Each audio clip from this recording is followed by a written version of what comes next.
itu sudah tidak ada lagi. Dia sudah meninggal.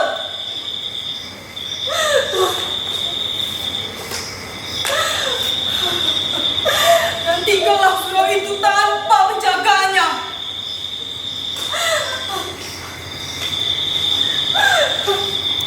Sekarang hanya akan menggambarkan suatu gambaran yang mengesankan suatu kesucian yang bakal roboh. Hei! Berhenti! Berhenti! Berhenti! Apa-apaan sih kamu? Orang lain mengaji, berandai, dan melakukan kegiatan lainnya. Ini malah menangis yang tidak jelas. Sudah, tidak baik banyak menangis. Yang sudah berpulang, biarlah berpulang dengan hati yang tenang.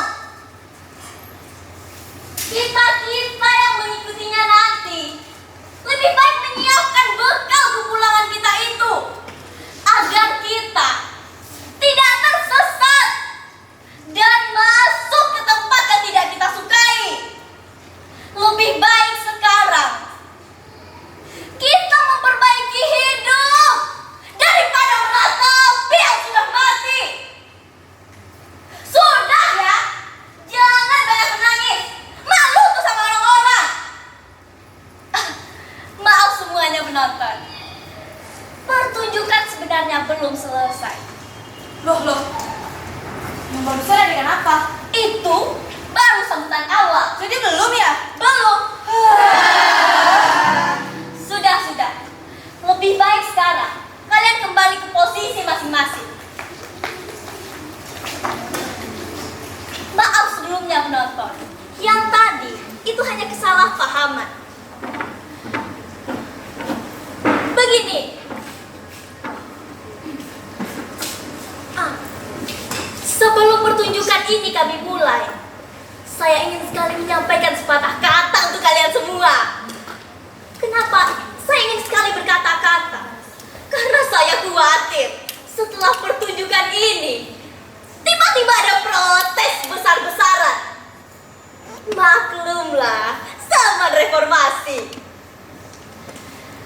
Begini, kami semua sebelum memulai pertunjukan ini, kami semua memohon maaf yang sebesar-besarnya apabila ada kelancangan-kelancangan yang tidak berkenan bagi hati para penonton.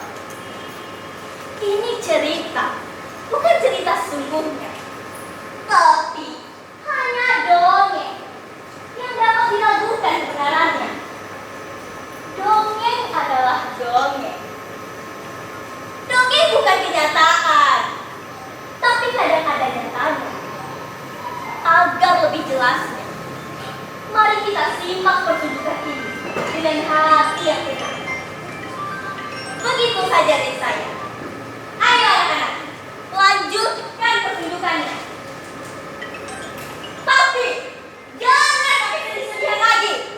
Siapa anak yang bersedih? Hei kamu, jangan pakai sedih-sedihan lagi ya. Ayo mulai.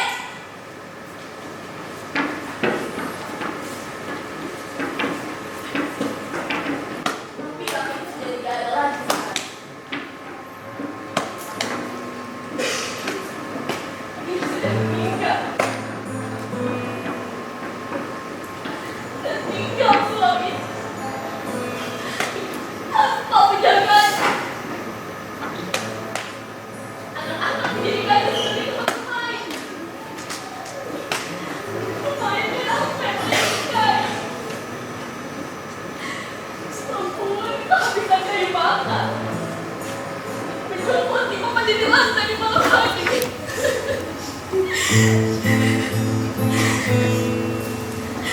Jika kalian datang sekarang, hanya akan menjumpai gambaran yang mengesatkan suatu kesucian yang bakal roboh. Dan kecerobohan itu kian hari, kian cepat berlangsungnya.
Biasanya kakek gembira dengan kedatanganku.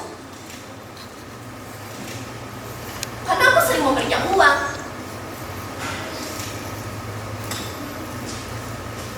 Tapi mengapa ia begitu murah? Tak pernah aku melihatnya begitu durja. Belum pernah salamku jadi disaut seperti sekarang.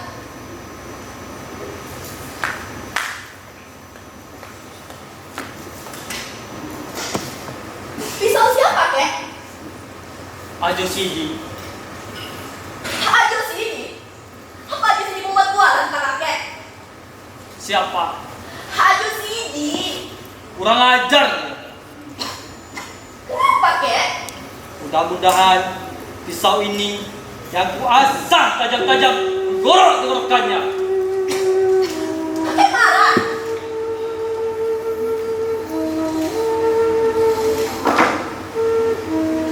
Marah.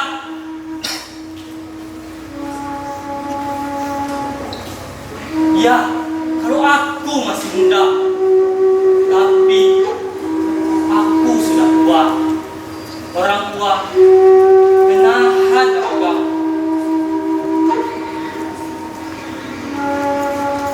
Sudah begitu lama aku tidak marah-marah lagi. Takut kalau imanku rusak karenanya, ibadahku rusak karenanya. Sudah begitu lama aku berbuat baik, beribadah, bertawakal pada Allah Subhanahu wa taala. Dan Allah akan mengasihi hambanya yang sabar dan tawakal. Kek, bagaimana ceritanya, kek? Kek, bagaimana ceritanya, kek? Kau kenal padaku bukan?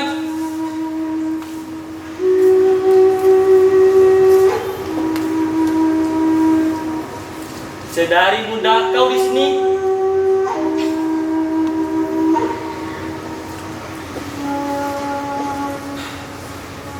terkutuklah perbuatanku. Dikutuki Tuhankah semua pekerjaanku? Sedari mudaku di sini bukan?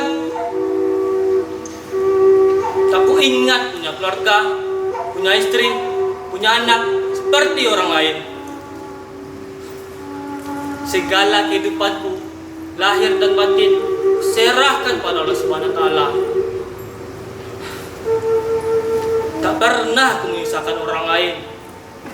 Lalat seekor, enggan aku membunuhnya. Tapi kini aku dikatakannya manusia terkutuk.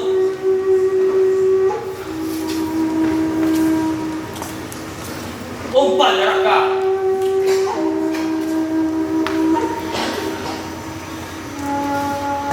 Marahkah Tuhan kalau itu yang kulakukan sama kamu?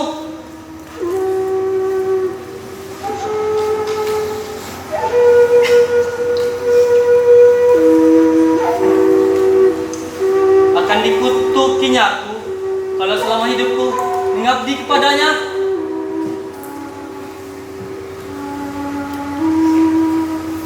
Aku pikirkan hari esok, karena aku yakin Allah itu ada dan Maha Pengasih dan Penyayang kepada hamba yang sabar dan tawakal.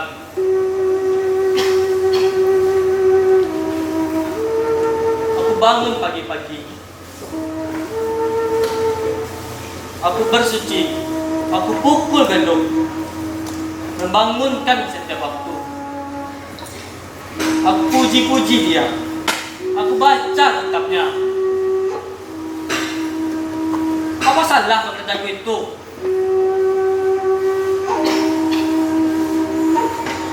Tapi kini aku dikatakannya manusia terkutuk. Kenapa kakek begitu? Dia tidak mengatakan aku begitu, tapi begitulah kira-kira. Ajo sini memang kurang ajar.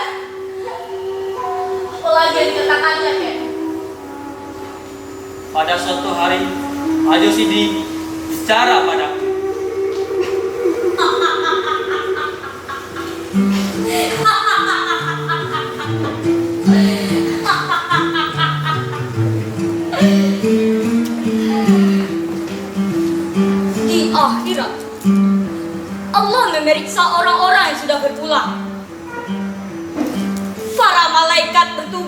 sampingnya. Di tangan mereka tergenggam daftar dosa dan pahala manusia. Begitu banyak orang diperiksa.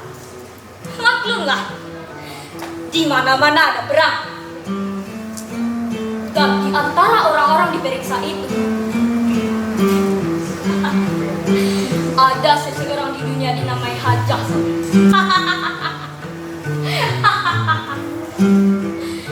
Hajah Saleha itu tersenyum-senyum saja karena ia sudah begitu yakin akan dimasukkan ke surga.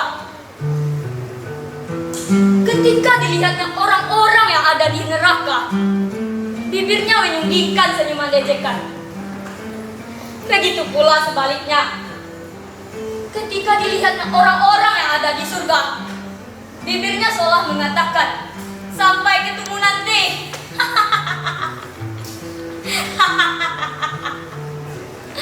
Begitu banyak yang berarti, begitu panjangnya. Susut dibuka, bertambah di belakang.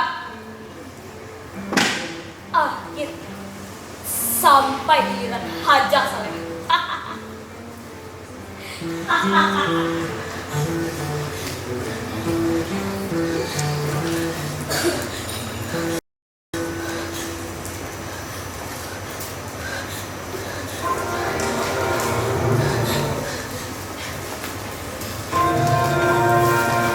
Kau siapa?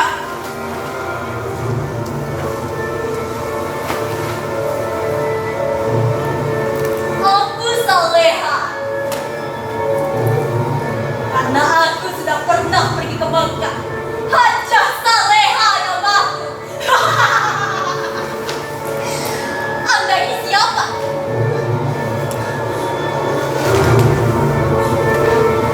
Jangan banyak bertanya. Apa kerjamu di dunia? Aku menyembah Tuhan. Baik. Setiap waktu, setiap malam, setiap masa, aku menyebut-nyebut namanya. Baik. Segala bentuk larangannya ku hentikan. Tak pernah tuh aku berbuat jahat. Ya, walaupun dunia penuh dengan dosa-dosa, bisikan iblis laknat itu. Baik. Tiada pekerjaan lain bagiku selain menyebut-nyebut namanya. Bahkan ketika aku sakit pun, namanya menjadi buah bibir bagiku. Aku selalu berdoa, doakan kemurahan hatinya untuk menginsafkan umatnya. Lain.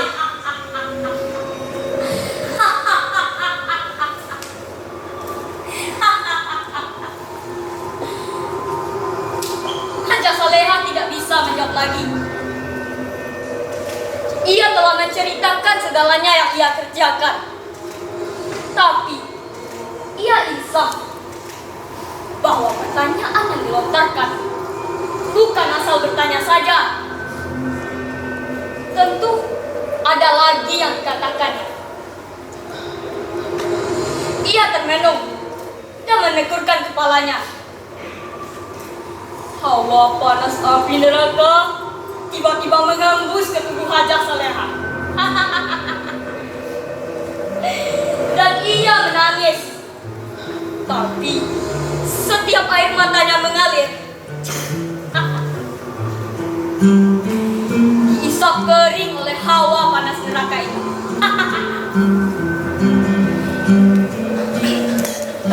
Lain. Semua sudah kuceritakan. Oh Tuhanku yang maha besar, maha pengasih dan penyayang, adil dan maha tahu. Tidak ada lagi. Aku membaca kitabnya.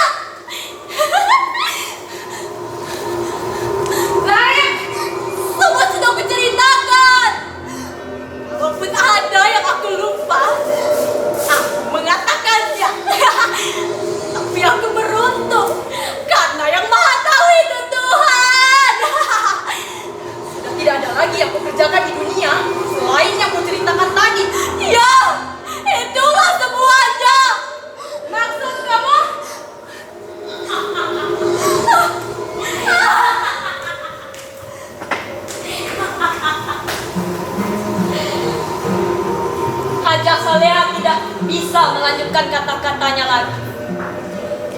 Malaikat dengan sigapnya membawa Hajar Salehah ke neraka. Ia tidak mengerti kenapa ia masuk neraka. Dan ia percaya bahwa Tuhan tidaklah silap. Alangkah tercengangnya Hajar Salehah bahwa di neraka itu banyak teman-temannya di dunia yang terbangga merintih kesakitan. Ia tambah tak mengerti bahwa yang dilihatnya tidak kurang dari ibadah dari dia sendiri. Bahkan ada salah seorang yang telah 14 kali ke Mekah dan bergelar syekh pula. Lalu Hajar Salehah mendekati mereka dan bertanya pada mereka, mengapa di neraka semuanya? Tapi sebagaimana Hajar Salehah, orang-orang pun tak tahu juga.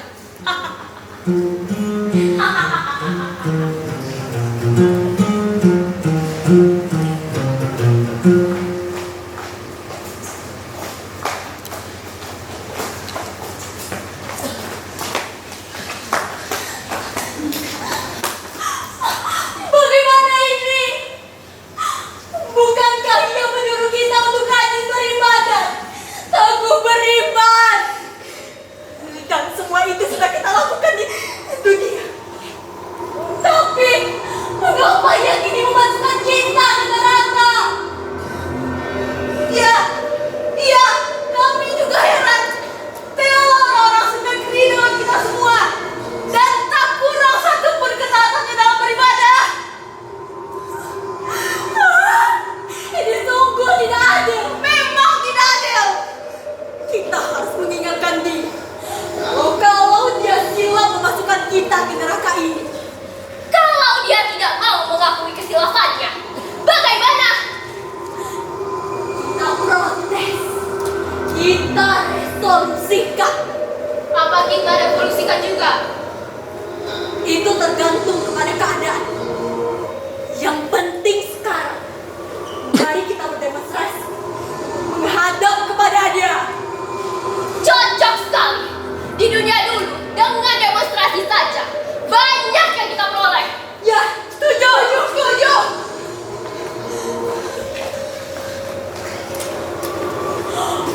Oh Tuhanku yang maha besar, kami menghadap kepadamu. Inilah umat-umatmu yang paling taat beribadat, paling taat menyembahmu. Kamilah umat-umatmu yang paling sering menyebut-nyebut namamu, membesar-besarkan kebesaranmu, mempropagandakan keadilanmu, dan lain-lainnya.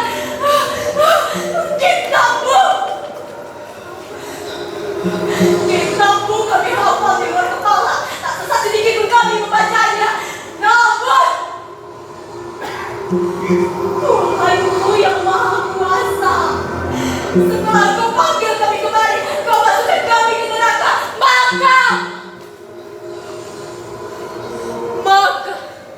sebelum terjadi hal-hal yang tidak diinginkan, kami atas nama orang-orang yang cinta kepadamu menuntut agar hukuman yang kau berikan kepada kami dipertinjau kembali dan memasukkan kami ke surga sebagaimana yang telah kau janjikan di kitabmu. Mari kita menghadap kepada dia.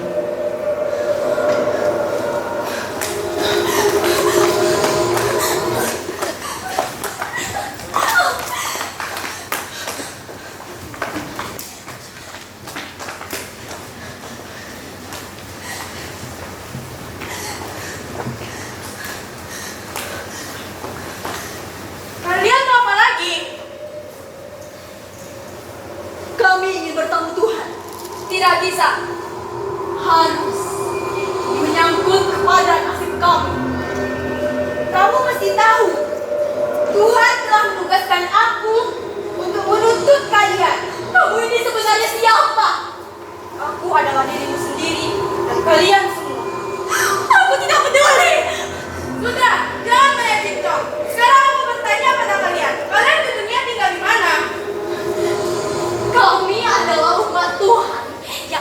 tinggal di Indonesia. Oh, di negeri yang tanahnya subur itu? Ya, Benar. Tanah yang kaya raya? benar, Penuh dengan logam? benar. Itulah negeri kami. Di negeri yang tanahnya begitu subur, hingga tanaman tumbuh tanpa ditanam. Benar. Itulah negeri kami. Di negeri di mana penduduknya sendiri itu melarat. Ya. Negeri kami. Negeri yang diperbudak orang lain, bukan? Sungguh laknat pendatang itu. Dan hasil tanahmu, mereka yang mengeruknya dan diangkutnya dijarah, bukan? Hingga kami tak mendapat apa-apa lagi. Sungguh laknat mereka itu. Negeri yang kacau itu, hingga kamu dan kamu saling berkelahi, sedang hasil tanahmu orang lain yang mengambilnya. Benar. Tapi soal harta dan benda kami tidak ingin tahu. Yang kami tahu adalah bagaimana cara kami menyembah kepada Tuhan. Engkau rela tetap melarat, bukan? Ya, kami rela. Karena kerelaanmu itu, anak cucumu juga tetap melarat, bukan? Sungguh pun anak cucu kami melarat hidupnya. Tapi mereka semua pintar mengaji. Alkitab mereka hafal di luar kepala. Kalau ada, kenapa kau biarkan anak dan cucumu teraniaya semuanya? Hingga mereka peserta kecil selamanya. Sedang hasil tanahmu, kau biarkan orang lain memeluknya untuk anak cucu mereka. Dan engkau lebih suka berkelahi antar kau semua, saling menipu, saling memeras. Dan kau lebih suka bermain-main saja di dunia ini. Tuhan beri kau negeri yang kaya raya, tapi kau malas. Padahal Tuhan menyuruhmu beramal di samping beribadah. Bagaimana engkau bisa beramal jika engkau miskin? Dan kau tidak bisa melanjutkan perjuangan mereka hingga akhir hayat mereka.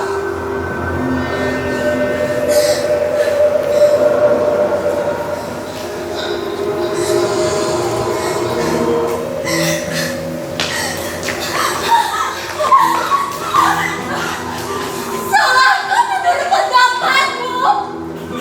Jika kami menyembah Tuhan kami di dunia. Tidak. Kesalahan kau adalah engkau terlalu mementingkan diri sendiri. Kau takut masuk neraka, karena itu kau taat persembahan. Tapi kau melupakan kehidupan keluargamu, kaummu sendiri. Padahal kau di dunia banyak bergaul, bersaudara semuanya. Itulah kesalahan yang terbesar. Terlalu egois. Tidak pernah sekali pun mementingkan mereka.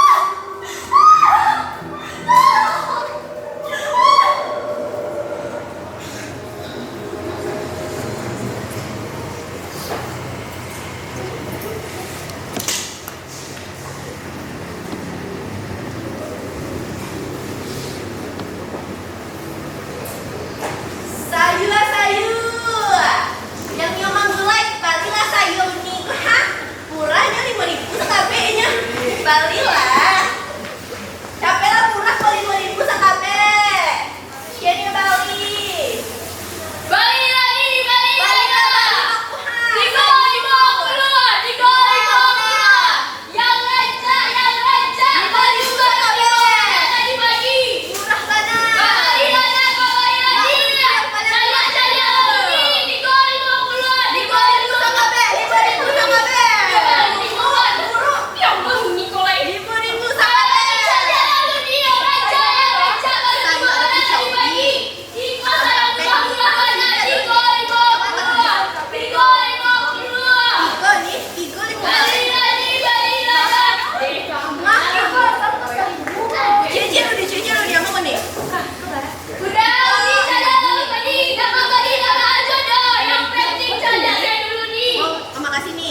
bana be kecil bantu kabatul diri ini.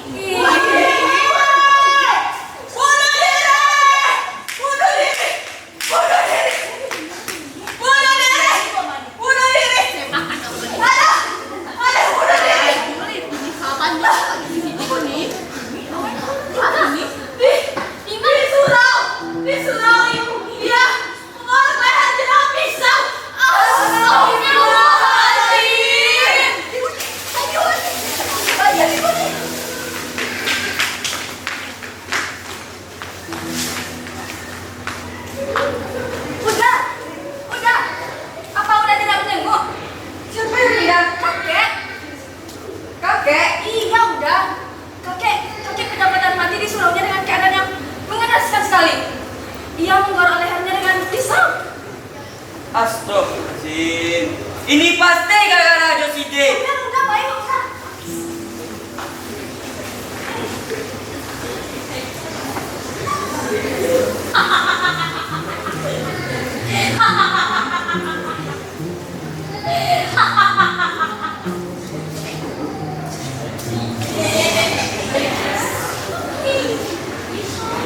Ternyata kita semua tidak terlepas dari kenyataan.